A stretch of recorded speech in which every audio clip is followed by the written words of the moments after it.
dalamnya, tetapi memberikan kualiti yang tersendiri bagi mereka yang mengkajinya secara objektif, dan ia sangat selari dengan data-data saintifik.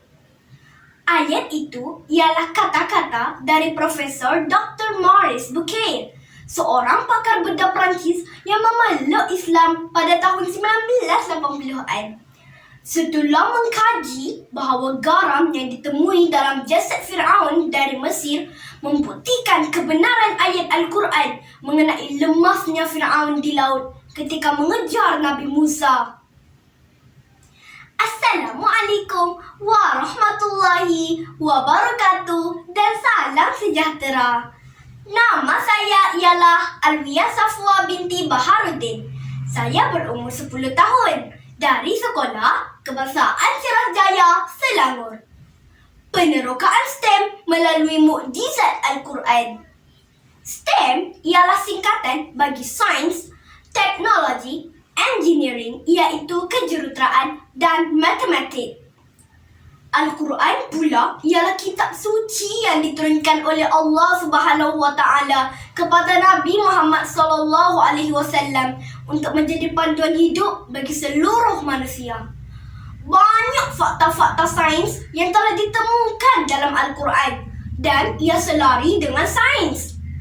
Walhal Al-Quran telah diturunkan sejak 1400 tahun dahulu, di mana kemajuan sains pada masa itu tidak mungkin menemukan fakta-fakta sains tersebut.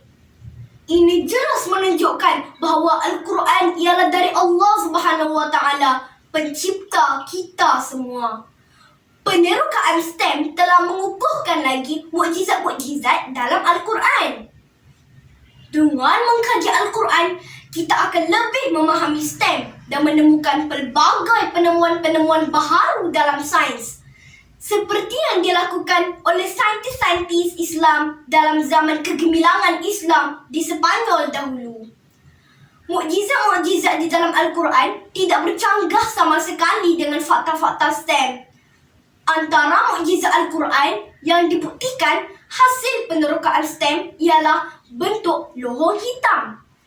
Lohong hitam ialah kawasan-kawasan di alam semesta yang mempunyai daya tarikan graviti yang sangat tinggi sehingga cahaya pun tidak dapat keluar darinya. Saintis mengatakan bahawa bentuk lubang hitam ialah seperti corong yang berpintal. Ia adalah serupa dengan bentuk pokok bidara.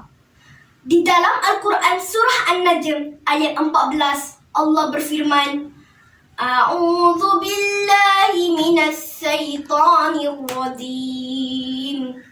Bismillahirrahmanirrahim. 'Inda sidratil muntaha, yang bermaksud berdekatan dengan pokok jujubah yang tidak boleh dilalui oleh sesiapa pun. Pokok jujubah juga dikenali sebagai pokok sidr atau pokok bidara. Di sini, pokok bidara berbentuk seperti corong yang berpintal, sama seperti bentuk lohong hitam yang diterangkan oleh saintis. Ayat yang tidak boleh dilalui oleh sesiapa pun pula merujuk kepada cahaya yang bergerak dengan sangat laju juga tidak dapat melepasinya. Subhanallah, Maha Suci Allah. Mukjizat Al-Quran yang kedua ialah mengenai alam semesta yang berkembang. Dalam surah Az-Zariyat ayat 47, Allah berfirman, A'udzu billahi minasy syaithanir rajim. Bismillahirrahmanirrahim. Was-samaa'a banaynaha bi'aidin wa inna lamusi'un. Yang bermaksud, dan langit itu kami bangun dengan kekuasaan kami, dan sesungguhnya kami benar-benar meluaskannya. Ayat ini menceritakan keadaan alam semesta yang sentiasa berkembang. Pada tahun 1920-an, saintis seperti Alexander Friedman, Georges Lemaitre, dan Edwin Hubble telah secara berasingan menemukan bahawa alam semesta tidak statik, tetapi berkembang. Ia sejajar dengan fakta dalam ayat Al-Quran tadi. Mukjizat Al-Quran yang ketiga ialah berkenaan cap jari manusia. Di dalam surah Al-Qiyamah ayat 4, Allah berfirman, A'udzu billahi minasy syaithanir rajim. Bismillahirrahmanirrahim. Bala qadirina ala an nusawwiya bananah. Maksudnya, bahkan sebenarnya kami berkuasa untuk menyusun kembali jari jemarinya dengan sempurna. Sir Francis Galton ialah seorang saintis England yang menemukan pada tahun 1880 bahawa setiap ibu jari manusia berbeza-beza dan boleh digunakan untuk mengenal pasti seseorang. Perkara ini telah disahkan oleh Al-Quran sejak 1400 tahun dahulu mengenai perbezaan bentuk setiap ibu jari manusia. Ini jelas menunjukkan kekuasaan Allah Subhanahu wa Ta'ala.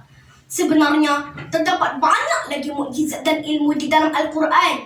Penelitian dalam STEM sangat penting untuk meneroka dan menggali ilmu-ilmu ini. Setiap ilmu yang digali dari Al-Quran dapat memberi kemajuan dalam kehidupan manusia. Betapa besarnya sumbangan Al-Quran dalam kehidupan kita. Ingatlah, Al-Quran adalah mukjizat terbesar Nabi kita, iaitu Nabi Muhammad SAW. Penuntut ilmu berseri-seri, cikgu gembira mengajar kebenaran. Ilmu STEM dipelopori, hasil indahnya mukjizat Al-Quran. Jadilah generasi ulul albab, iaitu generasi bijaksana yang bukan sahaja hafal Al-Quran, tetapi saintis yang berjaya demi pembangunan negara kita, insya-Allah. Sekian, terima kasih.